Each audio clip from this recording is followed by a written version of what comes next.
好啦，今日我哋咧要拍翻條片啊，去回應翻大家同學咧平時成日都問我嘅問題。阿 Sir，其實咧你有冇一啲 form test 嘅 past paper 俾我哋操嘅？唉，我有好多嘅，但係點解唔可以直接俾你操咧？我今日就同你講一講呢個問題啦。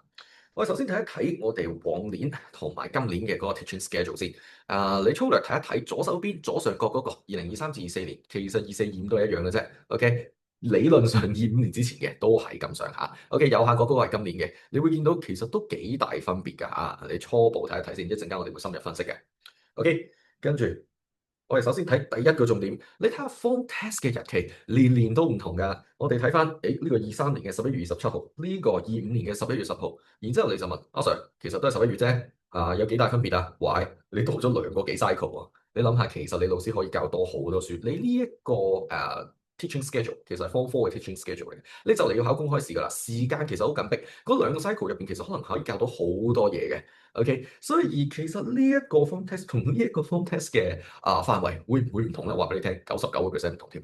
我其實有試過你哋學校嗰個 form test 範圍一樣嘅，但係真係比較少數。OK，我哋再睇下下邊呢個 second form test 嘅嗰個時間日子，好冇？你見到呢一度係3月4號，呢一個位係2月3號，哇，係差成個月喎！你覺得會唔會一樣啊？嗱，你再睇一睇呢個3月4號下邊係冇嘢教㗎啦，已經係咪？2月3號呢度會仲有啲課題，咦？仲有 CNY Chinese New Year 嗰陣時，仲要繼續教嘢。你知你哋學校好中意開 extra 嘅，下邊其實仲有其他課題，但係我 cut 咗啦，費事咁複雜。總之你知道其實未教完，所以呢兩個 form test 考嘅嘢又會唔會一樣呢？係咪？好，跟住我哋去到睇翻2025年之後，佢嗰個 teaching schedule 其實進行咗一個大嘅修改嘅。你而家就咁睇，你會見到，好似都幾多唔同，但係都好亂啊，係咪啊？非常之亂啊！所以你根本拿住舊嗰啲 past paper，唔知喺度做緊乜嘢。我哋嚟睇睇，我執咗個表俾你哋睇睇。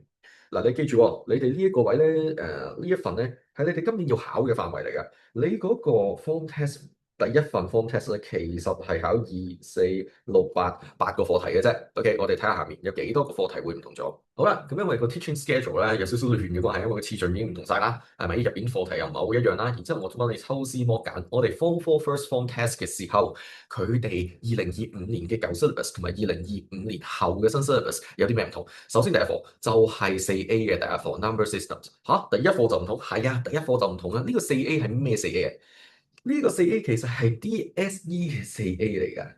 呢個係 DSE 嘅 4A，但係你知唔知 IGCSE 係從來唔使考嘅，所以我哋以前啊，我哋2025年舊嘅 syllabus 其實係唔會教嘅，因為我哋最近嘅嗰次公開考試就係 IGCSE，係咪？嗰次 IGCSE 根本唔需要考到呢一個課題，咁所以你哋老師係唔教嘅。咁依家就唔同啦，依家因為你哋學校開始更加重視 DSE 啊嘛，所以連 IGCSE 嘅班都需要教呢一課。咁跟住你話我唔理佢得唔得？唔理佢梗係唔得啦。點解唔得啊？你 form test 要考嘛，form test 計分噶喎，係咪？我 form test 唔理佢得唔得？我淨係考 IGCSE 啊，都係唔得噶嘛。因為你依家個目標係要爭係咪啊？頭嗰80個位去入 GCE A level。OK，你得80個位嘅啫，而你哋學校係靠你哋 mock exam 嗰個成績去進行分班嘅。咁即係話你哋學校 mock exam 會出呢一個，咁你就要識噶啦，咁你就要溫噶啦，OK？咁所以呢個唔可以唔理佢嘅。好啦，咁跟住去到第5課 quadratic function，你見到我喺新嘅 syllabus 嗰度打咗交叉，究竟佢去咗邊度？新嘅 syllabus 其實去咗 form 4嘅 form test two 係啦，第二個 form test 嘅時候先出現，OK？咁即係話去咗之後噶啦喎。跟住去到 factor 呢一個位，去咗邊度？去咗 form 4 CNY Chinese New Year 嘅時候先至交。OK，咁即係話又唔係今次嘅考試嗰個 form test 範圍嚟嘅。OK，跟住去到3A6，你聽到3字你都知啦，呢一個應該係 form 3嘅。OK，final exam 先交㗎，得唔得？咁你見到其實你如果走去操舊嘅 form test one 嘅題目，你會有4個課題係會唔同嘅。我哋啱啱同你講過啦，其實你今次first form test 嘅考試範圍其實就係得8課嘅啫。跟住你發現有4課唔同，咁當然啦，你唔可以當佢有50%唔同嘅，未必有一半唔同嘅。但係有啲嘢多咗，有啲嘢少咗，其實都幾困擾嘅。咁好啦，咁你話Sir，咁起碼我操咗 form test 都超過一半嘅 syllabus 咧，應該係 cover 到啦。係啊，一半多啲咯。咁但係你夠唔夠先？嗱，你呢一個位你要走去揾翻人哋 DSE 嘅 form test past paper。OK，跟住 vector 呢個位你要 form test two 嘅past paper，淨係得呢一課係 form test two，但係你今次要考咗喎。OK，跟住呢一個要去揾 form three final exam 嘅 past paper。咁你覺得咁樣？你覺得咁樣方唔方便？你覺得咁樣操嗰份 past paper 會唔會其實仲煩過唔操？OK，跟住好啦，呢啲都唔係最大嘅問題，最大嘅問題係 quadratic function。原來你呢一個位，你喺2025年後嘅新 syllabus 嘅 first form test 嘅時候，你已經學咗 quadratic equation，亦都已經學咗 equation of straight line。咁嘅意思即係乜嘢咧？意思即係話你會識咗一啲好似 quadratic function 物體嘅嘢。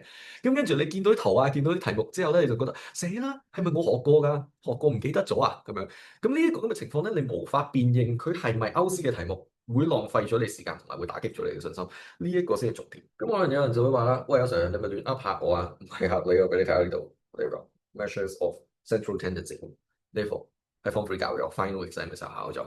好啦，咁我哋又講翻，我哋究竟可以幫你做到啲咩啦？咁如果人數足夠嘅話咧，其實我哋好多時都會開到一啲PowerCon 嘅一啲專班啊。咁你哋 form test 之前咧，如果有需要嘅話咧，我哋會進行加操嘅。咁應該啱啱我哋今年年中嘅時候嚇，3月幾4月嘅時候，咁保 Cam 同擺我嘅同學都已經知道㗎啦。係啊，我哋嘅 form test 咧係要加多個 double lesson 走去你哋去操練嘅。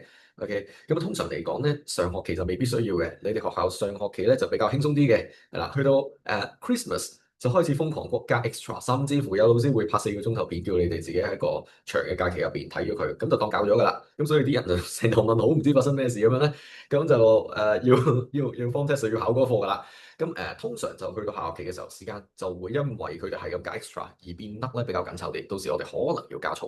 去到第二樣嘢，我哋可以幫你做到嘅咧，就係我哋會每年咧跟翻PowerCon 嘅嗰個teaching schedule 去調整翻我哋個教學次序同埋嗰個教學節奏嘅。你會見到其實年年嗰個教學次序同埋教學節奏都有啲唔同嘅。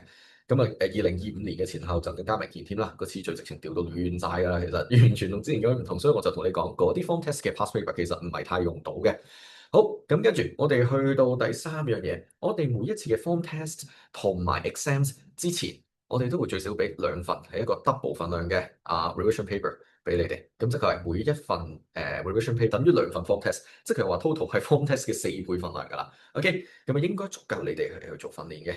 咁我哋去做 revision paper 嘅時候，會按翻住你哋學校嘅難度去做貼題。你唔好預會同你學校嗰啲題目好多一模一樣，又未必得嘅，係啦，會有啲可能會一樣。咁其餘嗰啲都係非常之相似嘅。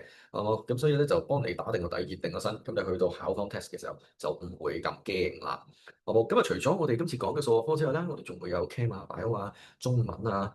甚至乎 physics 啊、further 啊嗰啲咁嘅科目咧，其實我哋都係會開到 SPCS 嘅一啲專科班嘅，咁歡迎你哋查詢啦。好啦，咁最後嘅最後啦，咁阿 Sir 你講咁多嘢，究竟有冇實質嘅料啊？有嘅，有人會攞到好高嘅分數嘅，但我都必須要提醒你哋一樣嘢，你哋各自行緊自己嘅道路，你喺你自己學習道路上面奮鬥。有啲人係可能係文科嘅同學，咁佢數學可能唔係話真係咁叻，係咪？咁你喺你本身嗰個水平嗰度發揮得更加好，我能夠應承你嘅，唔可以應承到你分數可以攞到幾高，我只能夠應承你係我可以幫你慳到啲時間。OK，呢個就有啲同學唔係好明嘅位啊，點解嗰個同學考咁高分都仲要揾我補習？我幫佢慳到時間啊嘛，你慳咗啲時間可以揾到其他科啊嘛，係咪？咁有啲同學又會問點解嗰個同學好似一路考得都唔係太好？喂，咁佢本身唔係叻數學啊嘛，我幫到佢可以用少啲嘅時間，令到佢數學可以成績好翻啲啊嘛，係咪？咁所以我哋個價值唔係你絕對能夠攞到幾多分，而係幫你用少啲嘅時間攞到高啲嘅分數，好冇？咁呢個就我哋真係最後嘅最後啦，講到呢度先，好啦，拜拜。